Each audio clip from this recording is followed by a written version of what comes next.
Los cafés de especialidad van en calificaciones de 80 para arriba. Las tiendas comerciales no te van a dar la calificación, no importa el nombre del almacén, podemos nombrar cualquier cantidad de almacenes. Tú vas, compras un café comercial y no tienes información ni dónde fue cultivado, ni cuál es el principio de conservación del café, no tiene ningún tipo de información de eso. El café de especialidad, tú puedes conocer incluso hasta el nombre de la finca donde se cultivó. Entonces todo eso diferencia un café de especialidad.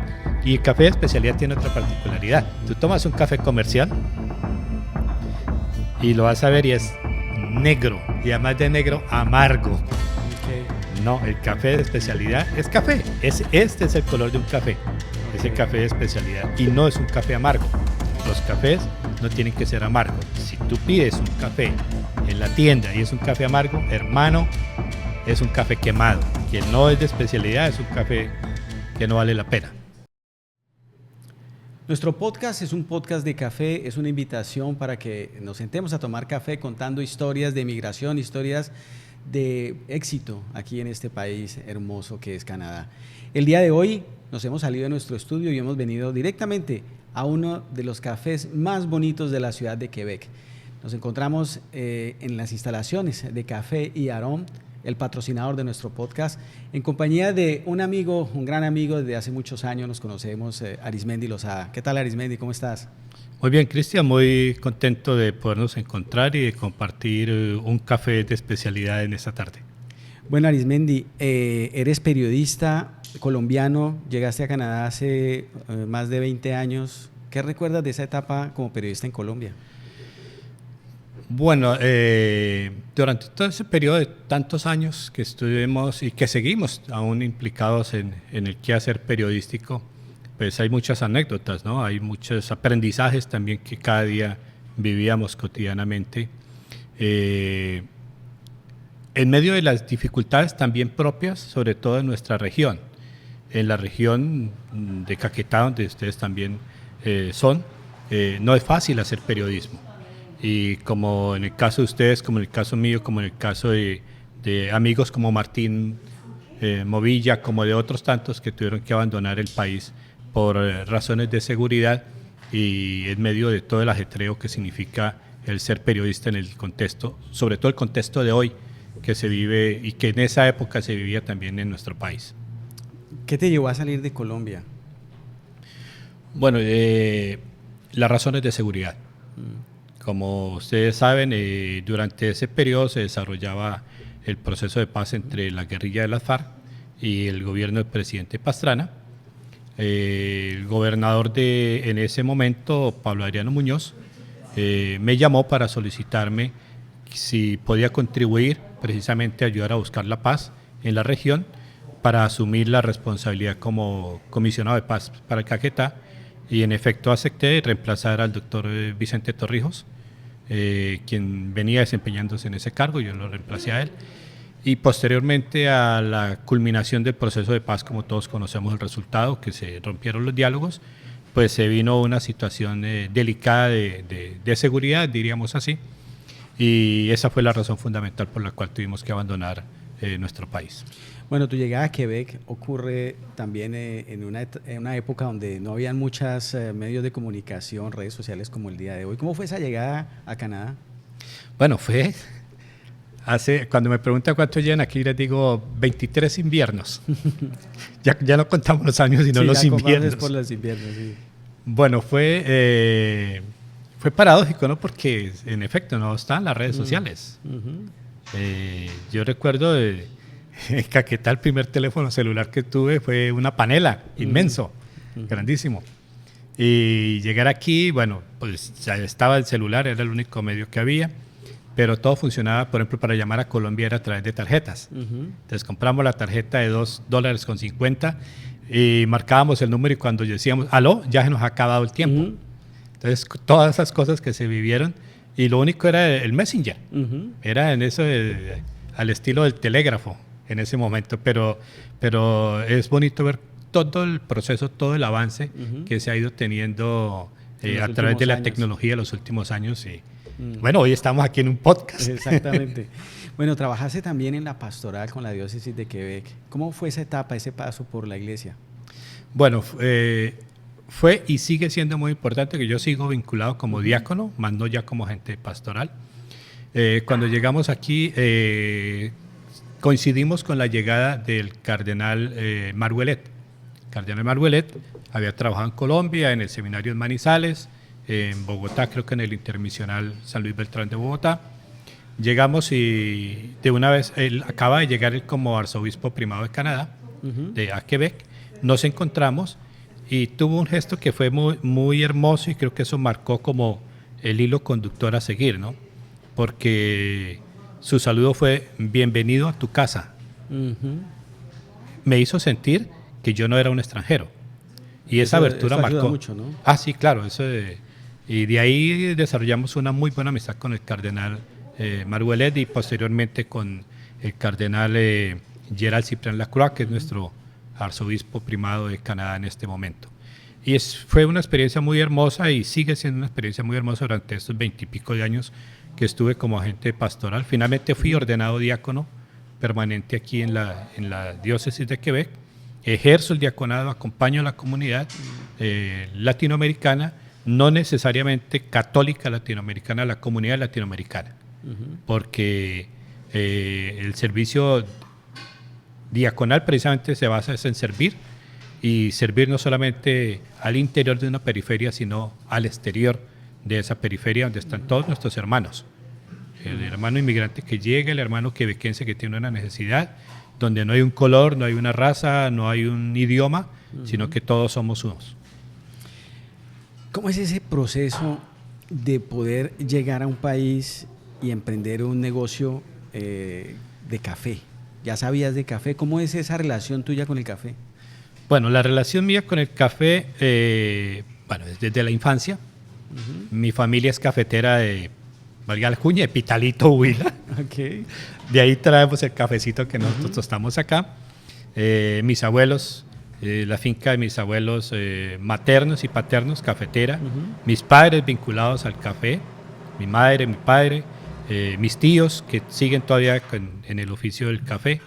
Y toda mi infancia la pasé en medio de los cafetales entre Pitalito, San Adolfo, San Agustín, Oporapa.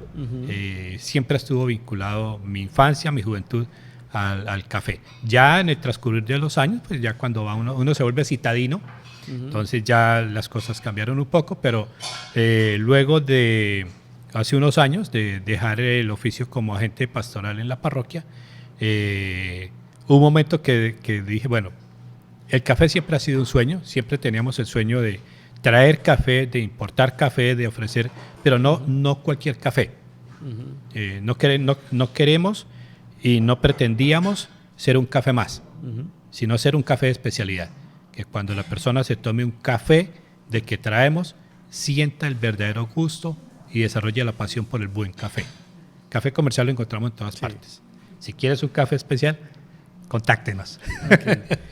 Bueno, pues hay gente que nos está viendo, que nos escucha de otros países, y hablamos mucho de ciudades como Pitalito. Pitalito es una ciudad que está en el sur de Colombia, en una región, un departamento que se llama el Huila, y de ahí nace el café, este café de excelente calidad que en los capítulos anteriores, los que hayan visto el episodios anteriores se han dado cuenta que hablamos del café. Café y Aroma.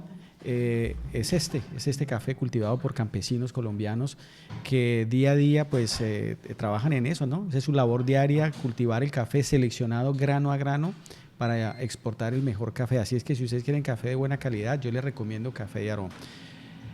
Bueno, arrancas una empresa, empiezas a trabajar como empresario del café. ¿Cómo se trae el café de Colombia? Es todo un proceso. Es todo un proceso porque en sí ya la marca de Café y Aroma, con todas las normas biosanitarias y todo lo que nos exige el gobierno de Canadá, sale hace un periodo de tiempo al comercio, pero detrás de ese periodo de tiempo hay un par de años en todo el proceso que hemos venido desarrollando. Uno, el aprendizaje. No es porque yo me crié en el café lo conozco todo. No, yo soy un completo ignorante en el café. Cada día aprendo muchas más cosas, al punto que desarrollé el arte de tostar café, por eso yo mismo lo tuesto. Entonces eso es un plus que tiene nuestro café. Yo mismo hago la torrefacción del café y sé en qué grado específico debo tener el café para que sea el espresso, la torrefacción media, la torrefacción foncé, los arábicos que tenemos nosotros y los complementos que tenemos como el café campesino con canela y anís, como el café alerable con el Ciro Érable canadiense, el café whisky, café luxury con whisky, todas estas cosas, se nos mete el francés, y todas estas cosas pues vamos aprendiéndolas a medida que se va avanzando, pero no es fácil emprender. Sí. ¿Qué acogida ha tenido este tipo de café? Por ejemplo, el café campesino que viene con canela, estas mezclas que has hecho con el whisky, con todo eso. ¿Cómo ha sentido el público canadiense la mezcla de estos sabores? Ha habido una gran acogida. Nuestro café ha tenido una gran acogida en toda la sociedad quebequense, la comunidad latinoamericana que viene y lleva su café. El campesino sale bastante, porque como que vienen personas aquí, se toman el café y piden, yo quiero tomar el café campesino. Sí. Le servimos su café campesino y hay personas que nos dicen, uy, hermano, me transportaste a la finquita de mis papás. Entonces, qué cosa tan impresionante que los sabores, sobre todo el café, nos lleva a nosotros a esas raíces, ¿no? Exactamente. Podernos conectar con los recuerdos y todo eso. Sí, exactamente. Y bueno, porque aquí uno a veces siente la nostalgia también, ¿no? Entonces, cuando yo estoy tostando café, comienzo a recordar también la época de mi infancia, mi familia, mis padres, todo, cómo jugábamos en los cafetales. Y bueno, es revivir toda esa parte que va dentro de nosotros como colombianos también. ¿Cómo fue ese proceso de iniciar, de buscar un local, de empezar a buscar todos los elementos necesarios para llegar a tener lo que hoy tienes? Porque pues esto es un trabajo no solamente tuyo, sino de la familia. ¿Qué tan difícil es eso? Sí, es difícil, pero no es imposible. Bueno, la primera víctima de toda esta aventura fue mi hija María José, porque yo le había comprado a ella como una cacerola para el maíz pira. Okay. Y la primera tostada de café lo hice fue con la cacerola de ella de tostar su maíz pira. Okay. Total que se la dañé. Porque cuando después ella fue a hacer un maíz pira le salió negro por el aceite del café. Con sabor a café. Sí, con sabor a café. Así que bueno, ahí comenzamos. Ya luego posteriormente adquirimos un tostador un poco más no tan profesional, pero sí artesanal, pero de mayor capacidad. Y fuimos avanzando, comenzamos en la casa, posteriormente logramos alquilar un espacio en un subsol de una iglesia. Bueno, por supuesto que no era el lugar apropiado, así que solamente un par de meses y tuvimos que correr a buscar otro espacio, donde encontramos un local aquí en la ciudad de Quebec, en Lorenzville, que tú conociste el anterior local, pero también era pequeño y bueno, por la gracia del Señor, pues hemos adquirido otros equipos. Ha sido un gran esfuerzo porque por un lado nuestro compromiso es con el medio ambiente y por eso hemos adquirido unas máquinas que son artesanales pero con capacidad industrial, que respetan todo el medio ambiente, que lo único que sienten las personas en la calle es el olor a café. Y eso los contagia para que entren a tomarse en su cafecito, más no el humo del café, porque a veces eso es incómodo también. Entonces, esa parte la hemos desarrollado, una inversión grande que se ha hecho con mucho esfuerzo, con empréstito de parte de mi esposa que hizo también crédito, otro de mi parte, mis hijas que están ahí detrás apoyando todo el trabajo. Es todo un equipo de familia que trabajamos en este proyecto. ¿Qué es lo que no se ve cuando, por ejemplo, nosotros venimos a un café como este, que es un café de especialidad, que detrás de todo el proceso del café hay un trabajo enorme? ¿Qué es lo difícil que no se ve que te haya costado trabajo hacer? ¿Es la importación? La importación, bueno, sobre todo al comienzo tuvimos algunos inconvenientes. Pues no nos conocían. Entonces, te llegan a ti 3, 4 bultos de café. Bueno, nosotros no importamos cantidades porque estamos empezando. Aspiramos un día a exportar toneladas, por ahora solamente pequeñas cantidades. sobre todo porque es café de especialidad, café seleccionado. El café comercial ya es diferente. Y al comienzo tuvimos una situación que nos retuvieron una comanda de café y duró casi 20 días. Entonces, mientras demostrábamos toda la legalidad, todas estas cosas, y luego entonces ya llegan las famosas tasas que en su momento el presidente de los Estados Unidos puso a los aranceles que pasan hacia Canadá. Y por supuesto, como es pequeñas cantidades, viene por avión. Y las empresas, desafortunadamente Canadá no tiene aerolíneas que sean de carga, todas son comerciales de pasajeros, y por lo tanto pues tenemos que utilizar las que hay, que son americanas, y el primer puerto de llegada es Atlanta. Claro, Estados Unidos. Exactamente, y tan pronto llega a Atlanta, ¿a dónde llega? A la aduana. Entonces, como decimos en Colombia, tenga hermano el primer garrotazo. Entonces ahí comienza el vía crucis, porque se nos suben los costos, pero aún así nosotros tratamos al máximo que nuestros precios sean asequibles a todo mundo. Bueno, y por ejemplo, ustedes en este proceso de importar café, ¿cómo es el aprendizaje para poder saber dónde compro el café, qué tipo de café compro, a quién se lo compro? ¿Cómo es ese proceso, Arismendi? Bueno, ese es un proceso que se desarrolla. Nosotros en particularidad tenemos, diríamos, como una cierta facilidad, es que mi familia cultiva café. Okay. Entonces, en fincas de mis familiares, de mis tíos, hay laboratorios de café y ellos están produciendo un café extraordinario. Entonces ya hay una parte como en la cadena de suministro que se nos facilita un poco las cosas y directamente lo traemos de pequeños productores que conocemos o que por referencia de ellos nos dicen, mire, tal finca está produciendo un buen café, primo. Entonces contactamos a la persona, bueno, ok, entonces necesitamos que nos manden 50 kilos, 70 kilos, 200 kilos y de esa manera funcionamos. Nuestro café es totalmente equitable porque se lo compramos directamente a los pequeños productores y las asociaciones de mujeres que trabajan el café. Él nos llega en grano verde, así, así como lo tenemos aquí.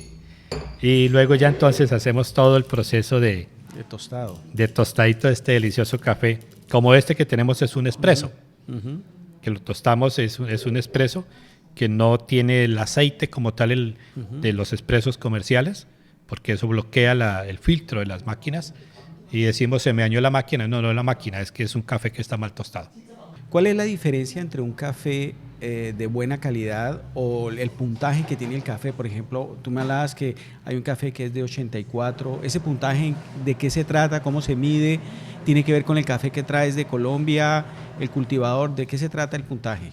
Sí, precisamente si nosotros observamos, la SCA, Specialty Coffee Association, otorga las calificaciones de acuerdo a las cataciones que se hace del café, en donde se tiene que respetar diferentes parámetros y de acuerdo a esos parámetros se otorgan unas calificaciones donde va el sabor, el aroma, el olor, la sensación, que es cuando se tiene el café, entre otros, bueno, y la otra parte viene también en el tueste. El tueste o ayuda a bajar o quema esa calificación o la ayuda a mantenerse o subir un poco.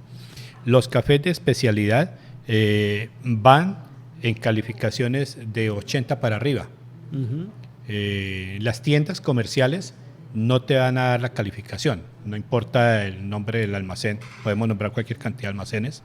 Tú vas, compras un café comercial y no tienes información ni dónde fue cultivado, ni cuál es el principio de conservación del café.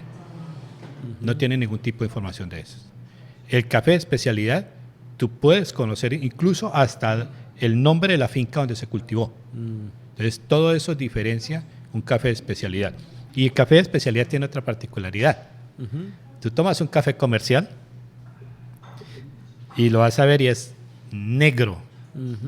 Y además de negro, amargo. Okay. No, el café de especialidad es café.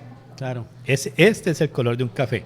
Okay. Es el café de especialidad. Y no es un café amargo. Los cafés no tienen que ser amargos. Si tú pides un café en la tienda y es un café amargo, hermano, es un café quemado. que no es de especialidad es un café que no vale la pena. Entonces eso tiene toda esa parte y bueno, y las calificaciones es eso, el respeto del medio ambiente, toda esa parte que implica también puntos en la calificación.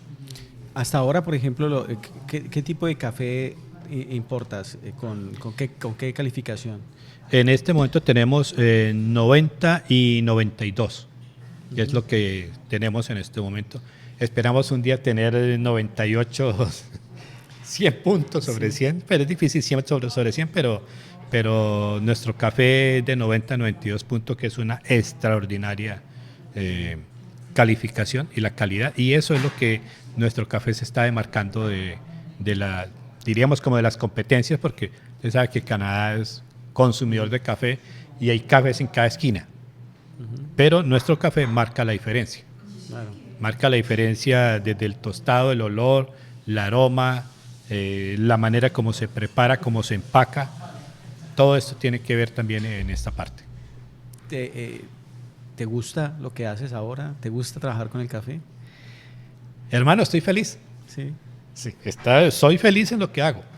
Y yo pienso que eso debe ser una premisa en todos nosotros como seres humanos. Porque, hermano, qué mamera estar uno en un trabajo donde uno no se sienta feliz. No, yo estoy plenamente feliz tostando mi café.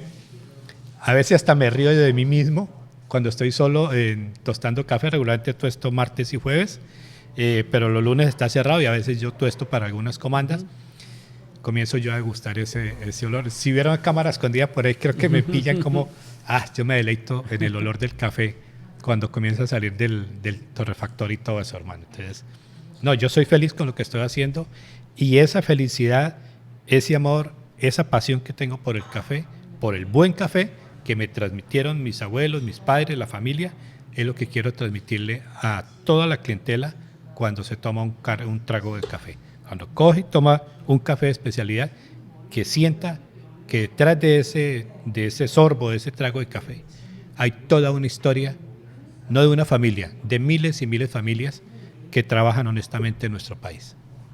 Ahora, Colombia es un país que por muchas décadas tuvo a sus espaldas y aún todavía conserva algunas cosas de esas, por ejemplo, como la violencia, como el narcotráfico, guerrilla, violencia de todo tipo, pero cuando volteamos a mirar ese tipo de proyectos de café, pues nos damos cuenta que Colombia es una tierra cafetera, es una tierra campesina, es un lugar donde pasan muchas cosas, muchas historias bonitas, ¿no?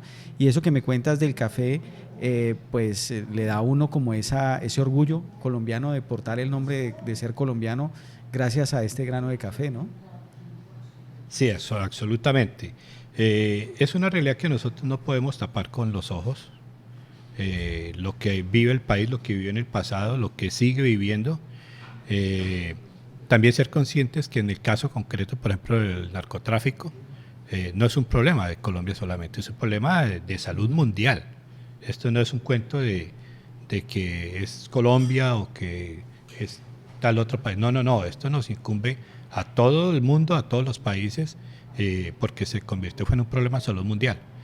Y por supuesto que ha destruido muchísimas cosas en el país, se siguen pagando consecuencias todavía de todo este desastre que ha implicado la violencia en Colombia, pero Colombia es un país resiliente, todos los colombianos somos resilientes y nuestros campesinos que trabajan de sol a sol, que con sus manos recogen grano por grano, están construyendo país.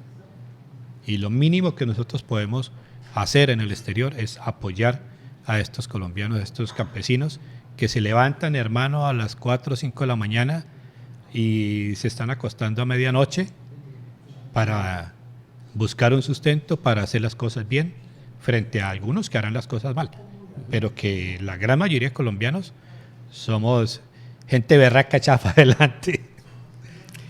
Hablas de resiliencia y esa es una palabra que en la comunidad de inmigrantes pues suena mucho, ¿no? ¿Qué es lo que más te ha costado aquí como inmigrante, aquí en Canadá? ¿Cuál ha sido ese momento, esa anécdota que tienes de dificultad de lo que has vivido aquí en Canadá como inmigrante?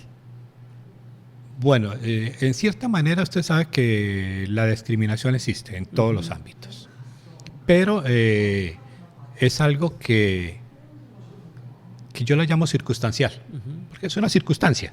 En efecto es eso, es una circunstancia que vivimos. No es un paradigma que está constantemente ahí, sino que es una circunstancia por la que pasamos los inmigrantes, pero yo lo llamo, son efectos circunstanciales. Pero sí hay momentos duros. A mí, pues, yo creo que lo más duro para mí en el proceso migratorio, en todo este tiempo, para mí fue la muerte de mi mamá.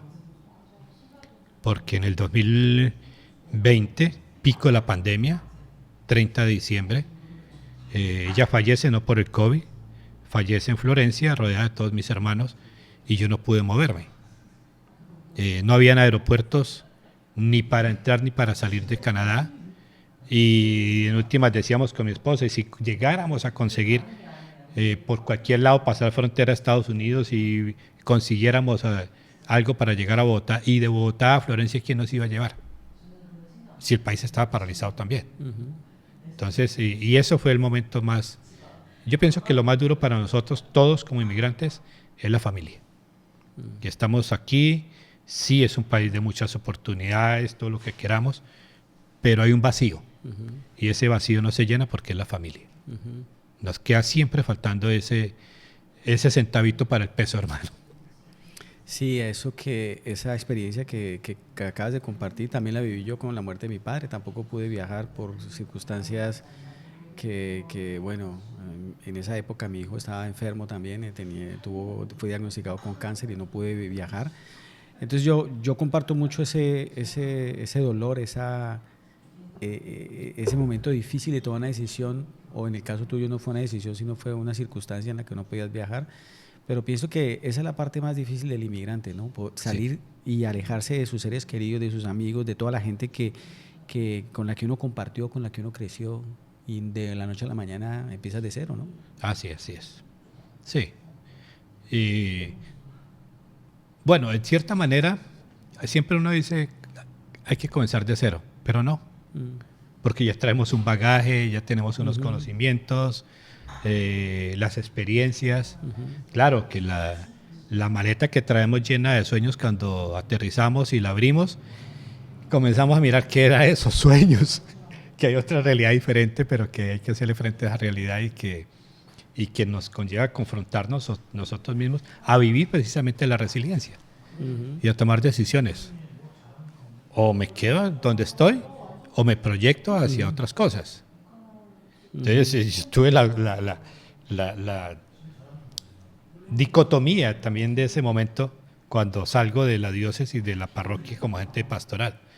O me quedo sin empleo, que me había quedado sin empleo, o me reusino, hago el reciclaje un poco de mis cosas y emprendo nuevamente.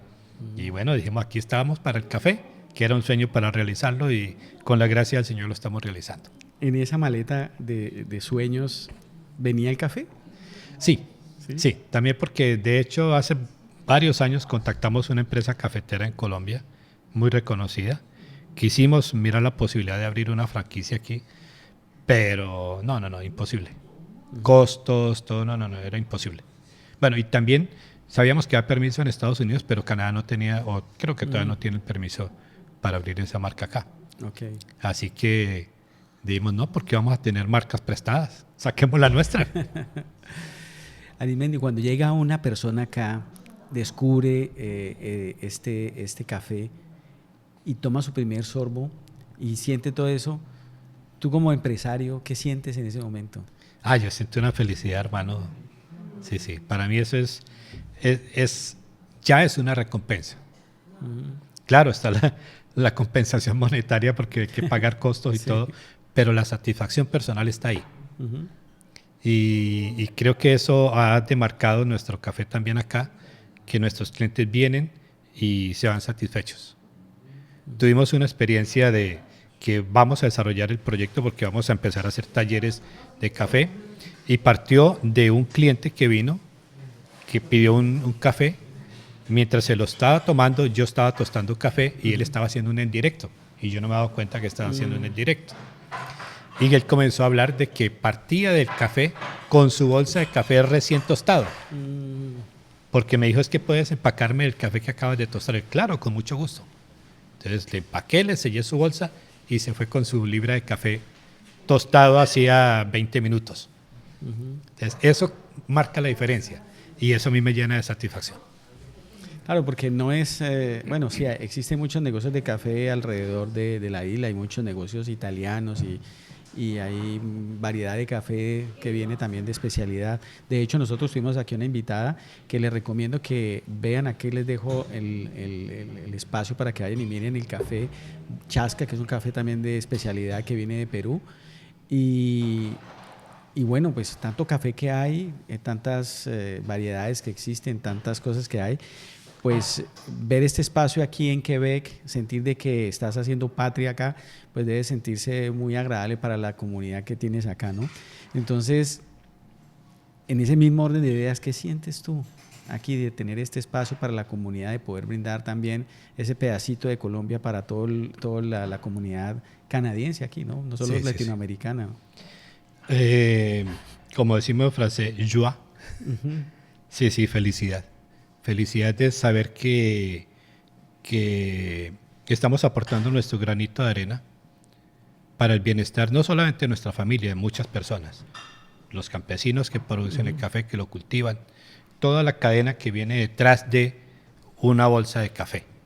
¿Qué viene detrás? Aquí está la bolsa, pero ahí viene el café adentro, pero todo el proceso que se ha dado para que esa bolsa de café llegue hasta su mesa y puedas tomarte un buen sorbo de café. Entonces, todo eso nos enorgullece y como a veces decimos, ¿no? Qué alegría de ser colombiano, qué honor de ser caqueteño. Ahora, quisiera que habláramos un poco sobre esa experiencia creando empresa. ¿Qué mensaje le podría dar, por ejemplo, a alguien que está viendo este podcast en este momento o lo esté escuchando por las diferentes plataformas de audio? ¿Qué le podrías dar como mensaje a alguien que viene con sueños, así como llegaste un día con unas maletas cargadas de sueños y entre esas pues venía tu sueño del café? ¿Qué mensaje le podrías dar, qué consejo le podrías dar a esa persona que está escuchando y quisiera también emprender su sueño y no lo ha empezado? Bueno, mire, emprender yo diría que es fácil. Saber emprender es difícil. Porque emprendimientos todos los días hay por todo lado. Mi recomendación es no improvises, hermano. Yo lo viví, cometí errores que me significaron tiempo, errores que me significaron y me está significando dinero por la improvisación. Entonces, no improvises. Eso yo lo aprendí en medio de mis errores, claro, para llegar al nivel de madurez que yo puedo decir ya, como en mi caso, si aprendes con los errores. Pero mi consejo es, hoy por hoy tenemos cualquier cantidad de herramientas, cualquier cantidad de organismos que están prestos a orientarnos para hacer empresa. Entonces, no nos creamos los sabelotodos, lo que yo lo sé todo y lo hago solito. No, eso es un error. Entonces, lo primero es aprender. Aprender va a tomar tiempo y nosotros somos dados a lo rápido. Entonces, yo hago este negocio hoy y dentro de 6 meses quiero que ya yo me llene de dinero. No. Eso no es así. El café, el campesino siembra la semilla, toma su tiempo, está siempre pendiente de la matica, está echándole los abonos, está echándole la agüita, todas estas cosas y la matica va creciendo hasta que llega al punto de ya comienza a florecer y comienza entonces a dar los frutos. Entonces, emprender es todo un proceso. Entonces, primer proceso, conocer. Ser conscientes de que no es fácil, pero también ser conscientes y tener la determinación de 3 pilares esenciales que son insistir, persistir, jamás desistir. Esos 3 pilares son fundamentales. porque uno se enfrenta a muchas cosas. Uno se enfrenta a situaciones improvistas y entonces si ya con el primer problema que se tuvo financiero o las ventas no me dio los resultados que yo pretendía, este mes yo pretendía vender 500 libras de café y me vendí 50 libras o vendí 5 libras de café y de una vez voy a comenzar a recoger. No, hay que insistir, persistir y no desistir. ¿Qué cambiarías de todo el recorrido que has hecho hasta ahora, que ya conociendo lo que sucedió, qué cambiarías para poderle decir a otro que está detrás ahí emprendiendo, bueno, esto es lo que deberías hacer y no hagas lo que yo hice? Déjate asesorar. No te la creas toda, hermano. No te las creas todas. Uno les comentaba, yo me las creía todas y eso me llevó a improvisar. A improvisar y improvisar cuesta dinero, cuesta tiempo, cuesta todo. Cuestan canas. Toda esa parte. Entonces, déjate asesorar. Consulta. Pregunta. Preguntar no cuesta nada. Pero sí puede valer mucho. Cuando no se pregunta. Entonces es muy importante esa parte. Bueno, ya para terminar, aquí hay una comunidad que cada día estamos creciendo más, que te dejo el micrófono abierto para que saludes, para que des consejo, para que invites también a que vengan a este hermoso lugar, para que puedan deleitarse también del café colombiano y de otras cositas que hay aquí para poder degustar. No, pues muchas gracias, Cristian, y a todo el equipo. Felicito a todo el equipo porque lo mismo, estamos los dos aquí, pero detrás de Cristian, detrás de estos micrófonos que hay todo un equipo. Entonces yo los invito también a que apoyemos todas estas iniciativas, a que estamos viendo cualquier cantidad, perdone la palabra, de basura por internet, todo esto. Hombre, veamos el podcast. Claro. Veamos el podcast, que ahí nos estamos instruyendo porque estamos escuchando experiencias. Yo he estado escuchando todas las experiencias de las personas, el profesor, la experiencia de Martín, tan maravillosa, de Martín Movilla, un amigo nuestro, colega periodista, de todos. Entonces es maravilloso esto y yo los invito a apoyarnos unos a otros. Y bueno, cuando estés aquí en Quebec, los que están aquí en Quebec, pásense aquí al café, 220 Rue Racine, a Quebec, serán invitados a tomar un café, así que tú verás si me dejas tomarme el café solo. Yo me lo tomo todas las mañanas. Pero qué bueno si tú vienes y nos lo tomamos juntos. Así que... Bueno, ha sido un placer de verdad. Muchas gracias por habernos abierto las puertas y estar aquí en este lugar tan maravilloso. A ustedes muy amable y no olviden que Café y Aroma lo consiguen también en Montreal. Claro. ¿Cuál es el número? Bueno, aquí lo vamos a poner los números para que si ustedes quieren tener café de buena calidad en su hogar, pueden hacer los pedidos, ya sea en las instalaciones de aquí de Quebec o en la ciudad de Montreal. Ahí están los números, están las redes sociales de Café y Aroma para que los visiten. Café y Aroma es el patrocinador de este podcast y no olviden, este café es un café traído de Colombia, cultivado por campesinos colombianos, seleccionado grano a grano a mano y traído a Quebec en granos, como lo mostraba ahorita aquí Arismendi, son granos que están verdes y son tostados aquí mismo en estas instalaciones. Aquí detrás de mí está la tostadora y pueden obtener café de buena calidad. Esto no es solamente una publicidad, es como emprendedor que soy también, me llena de alegría saber que podemos tener producto colombiano, un producto de excelente calidad y es el café que tomo todas las mañanas yo también, así es que los invito, si ustedes quieren comprar café de buena calidad, ahí están los datos y no olviden, suscríbanse al canal, no les cuesta mucho tiempo, solo ir aquí, activen la campanita, comenten, compartan con sus amigos y los espero la próxima semana, probablemente en otra locación o en nuestro estudio con otro nuevo invitado. Muchas gracias, hasta la próxima. Gracias, Arismendi. Muchas gracias a ustedes, felicitaciones y un reconocimiento a toda la labor que ustedes como familia periodística han desarrollado. Tengo gratos recuerdos desde compartir con su papá, que cariñosamente lo llamábamos Pájaro, y con ustedes en Caquetá y encontrarnos nuevamente aquí en Canadá. Es una gracia al Señor. Bueno, gracias. Hasta luego.